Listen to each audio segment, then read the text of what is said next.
Very good morning to all. My name is Kamini Sharma from Premchand Memorial Public School.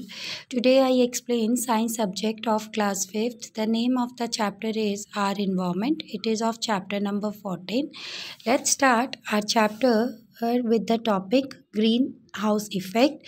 A greenhouse is a glass enclosure used for growing up plants in a colder climates. अगर हम बात करें बेटा green house effect की तो ये mainly क्या होता है, एक ग्लास इनक्लोजर होता है जो मेनली प्लांट्स को ग्रो करने के पर्पस के लिए यूज़ किया जाता है in the cold climates at. और जब क्लाइमेट क्या हो, कोल्ड हो, ठंड का टाइम हो, तो हम लोग जो है ग्रीन हाउस इफेक्ट को यूज़ करते हैं. Most plants find it difficult to grow and survive in extremely cold climates. तो कहते हैं बहुत सारे जो प्लांट्स होते हैं बहुत ही मुश्किल होता है ठंड में उनको सर्वाइव कर पाना, तो जिसकी वजह से वो ग्रो हो सके और सर्वाइव कर सके कोल्ड क्लाइमेटीज़ में. सो इन अ greenhouse, sunlight heats the plants and the air inside the enclosure during the day. तो ग्रीन हाउस में मेनली क्या होता है, जो सनलाइट होती है वो मेनली हीट कर देती है प्लांट्स को, क्योंकि उसके ऊपर एक ग्लास सा लगा होता है जिसकी वजह से दिन में जो है वो लाइट जो है पूरी प्लांट्स को मिल जाती है. At night the glass enclosure prevents the heat from escaping out. और रात को मेनली क्या होता है, वही जो ग्लास है वो लाइट को प्रिवेंट कर देता है जिसकी वजह से वो वहाँ से बाहर निकल जाती है. सो thus the enclosure remains warm even at night, जिसकी वजह से रात को जो है लाइट जो है वहाँ पर नहीं पड़ती है, तो जो वो पूरा प्लांट्स का टेम्परेचर है ऑल ओवर द नाइट वो वार्म रहता है.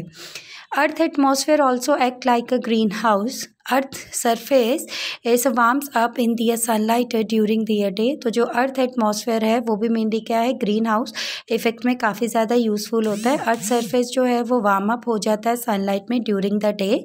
It cools down at a night by releasing their heat back into their air. और वो ठंडा हो जाता है रात में और फिर जो है वो हीट को वापस से रिलीज़ कर देता है एयर में. And some of this heat is trapped by their gases such as a carbon dioxide, methane and water vapour present in earth atmosphere. और उन्हीं में से जो कुछ हीट है वो मेनली जो है ट्रैप हो जाती है गैसेस के फॉर्म में, जैसे कार्बन डाइऑक्साइड, मीथेन हो गया, वाटर वेपर हो गया, जो हमारे अर्थ एटमॉस्फेयर में प्रेजेंट होती है. This trapped heat keeps the environment warm and it prevents it from becoming the freezing cold at a night. अब ये जो हीट जो ट्रैप आउट होती है ये मेनली इन्वायरमेंट को वार्म करके रखती है, जिसकी वजह से जो फ्रीज है कोल्ड हो जाता है ऑल ओवर नाइट में. सी बेटा, this is the picture of the green house effect. So this effect by which the gases in the earth atmosphere trap heat and help the earth remain warm is called a greenhouse effect. तो ये जो process होती है जिसकी वजह से जो gases present होती है अर्थ एटमॉस्फेयर में, जो हीट को एग्जैक्टली ट्रैप आउट करते हैं और अर्थ को हमेशा जो है वो वार्म बना कर रखते हैं, उसको हम लोग नाम दे देते हैं ग्रीन हाउस इफेक्ट का. The gases are responsible for the green house effect are called the green house gases. और जिस गैसेज की वजह से ये जो ग्रीन हाउस इफेक्ट होता है तो उन गैसेज को हम लोग बोल देते हैं green house gases. Water vapor, carbon dioxide and methane are the most common greenhouse gases. Like जैसे water vapor हो गया हमारा, carbon dioxide हो गया, methane हो गया, तो ये मेनली जो है मोस्ट गैसेज होती हैं हमारी ग्रीन हाउस गैसेज के नाम पर जानी जाती है. Without the green house effect earth would be too cold for the life to exist.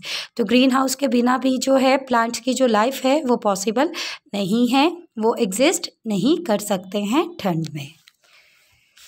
So, land, oceans and plants absorb the energy from sunlight. They release some of this energy as the heat. Greenhouse gases absorb the heat and send back towards the earth.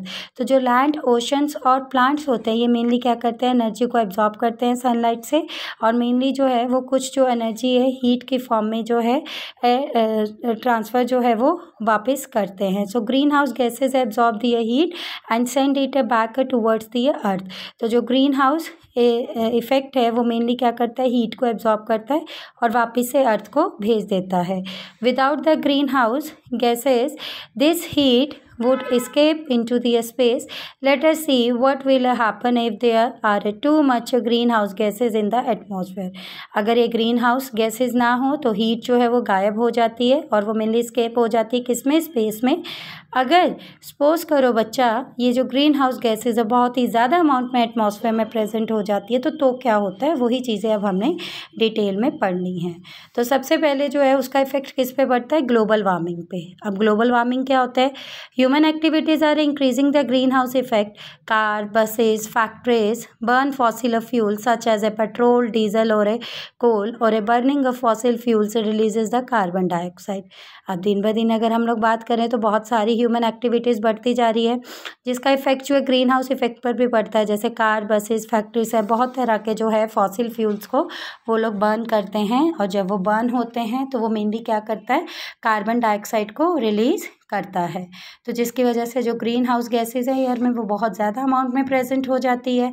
An increase in the greenhouse gases mean a more heat being trapped and the earth becoming a warmer than the normal, जिसकी वजह से जो green house gases हैं वो बहुत ज़्यादा present हो जाती है और हीट जो है बहुत ज़्यादा अमाउंट में ट्रैप आउट करना स्टार्ट कर देती है अर्थ में। So this unusually rapid warming of the earth and due to an increase in a greenhouse gases is called a global warming। तो इस तरह से जो है गैसेस जो प्रेजेंट होती है ग्रीन हाउस की वो बहुत ही ज़्यादा हो जाती है तो वो मेनली किस में चेंज कर देती हैं, ग्लोबल वार्मिंग के कंसेप्ट को इंक्रीज कर देती है।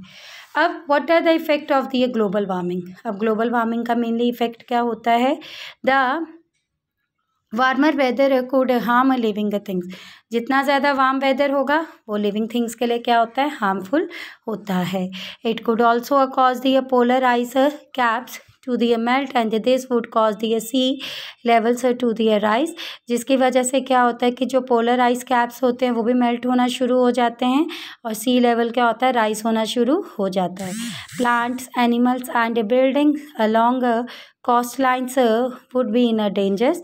तो ये जैसे प्लांट्स, एनिमल्स और ये जो बिल्डिंग्स वगैरह बनाई होती है तो ये भी सारी क्या होती हैं, एक किस्म से उनके लिए भी बहुत ज़्यादा रिस्क फैक्टर अराइज हो जाता है।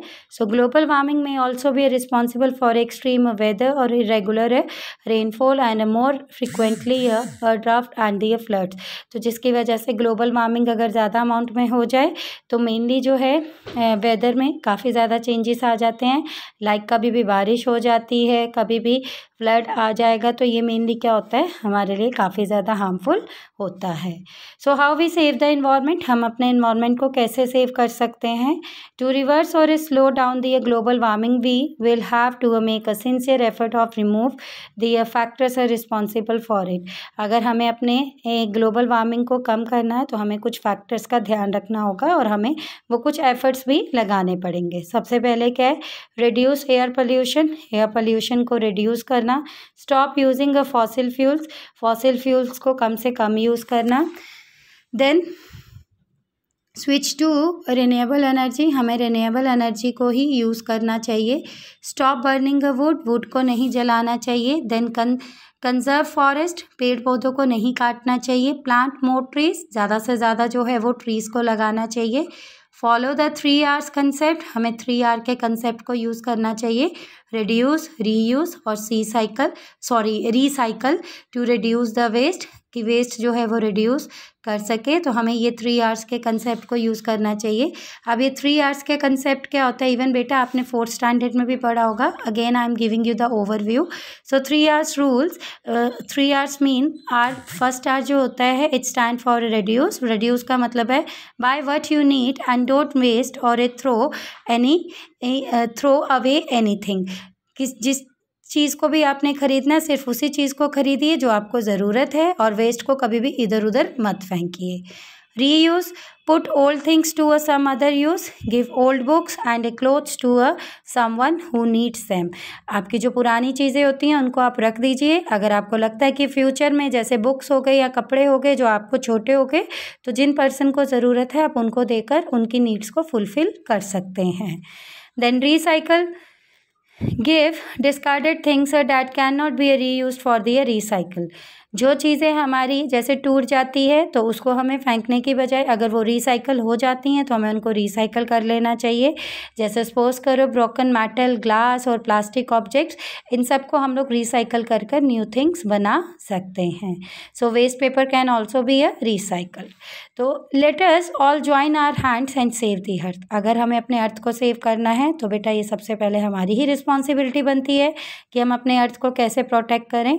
तो सबसे पहले यही बोला कि आप अपने हाथ जोड़ो और अपने अर्थ को सेव करने के लिए एफर्ट्स डालें।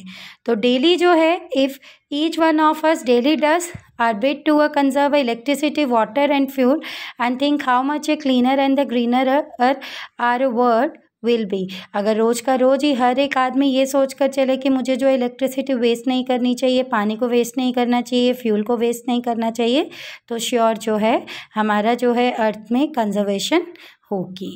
सो कंजर्वेशन ऑफ फॉरेस्ट का मीनिंग क्या है?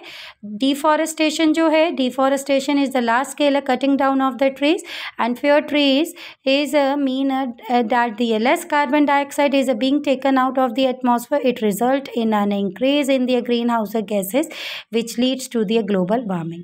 अगर बच्चा डिफॉरेस्टेशन ख़त्म नहीं हुआ, डिफॉरेस्टेशन का मतलब होता है बहुत ही ज़्यादा अमाउंट में पेड़ पौधों को काटना, और वो दिन ब दिन क्या हो रहा है, काटे ही जा रहे हैं, जिसकी वजह से जो कार्बन डाइऑक्साइड है वो एटमॉस्फेयर में बहुत ही ज़्यादा हो रही है, जिसकी वजह से ग्रीन हाउस गैसेस का अमाउंट भी बहुत ज़्यादा हो रहा है और ग्लोबल वार्मिंग क्या होगा, इंक्रीज कर जाएगा। So thus the deforestation is the major cause of the global warming. तो ग्लोबल वार्मिंग का सबसे ज़्यादा जो रिस्पॉन्सिबल फैक्टर है वो क्या है? Deforestation. So we need to plant more and more trees to reduce the pollution and slow down the global warming.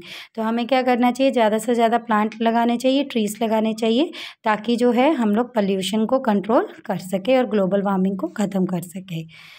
Then conservation of wildlife. Cutting and burning of the trees have forced the wildlife to flee from their natural habitat, and many animals are dying or are being killed, and some animals are being killed for other medicinal values.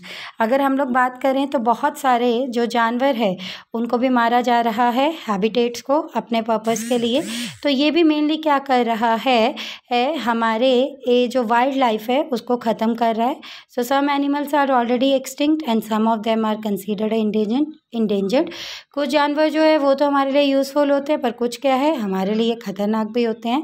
जैसे suppose tigers and the rhinoceros in the India are getting less every year due to the habitat loss and the poaching. अगर हम लोग बात करें जैसे tigers हो गए, rhinoceros हो गए हमारे इंडिया में, ये दिन ब दिन क्या हो रहे हैं, हर सालों साल कम होते जा रहे हैं, क्योंकि लोग इन्हें अपने पर्पस के लिए यूज़ कर रहे हैं।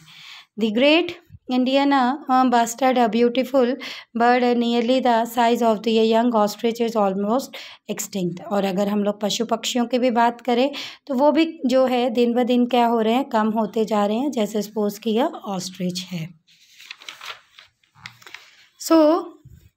इस तरह से बच्चा, अगर हमें अपने इन्वायरमेंट को सेव करना है तो हमें इन सारी चीज़ों का ध्यान रखना चाहिए। हमें वाइल्ड लाइफ को भी प्रोटेक्ट करना चाहिए, हमें ग्रीन हाउस के इफ़ेक्ट को भी कंट्रोल करना चाहिए, ताकि जो है ग्लोबल वार्मिंग ज़्यादा ना हो जाए। तो in this way we can save our environment. Please student go through the content. If you have any query send it on a WhatsApp group. Thank you. Have a nice day.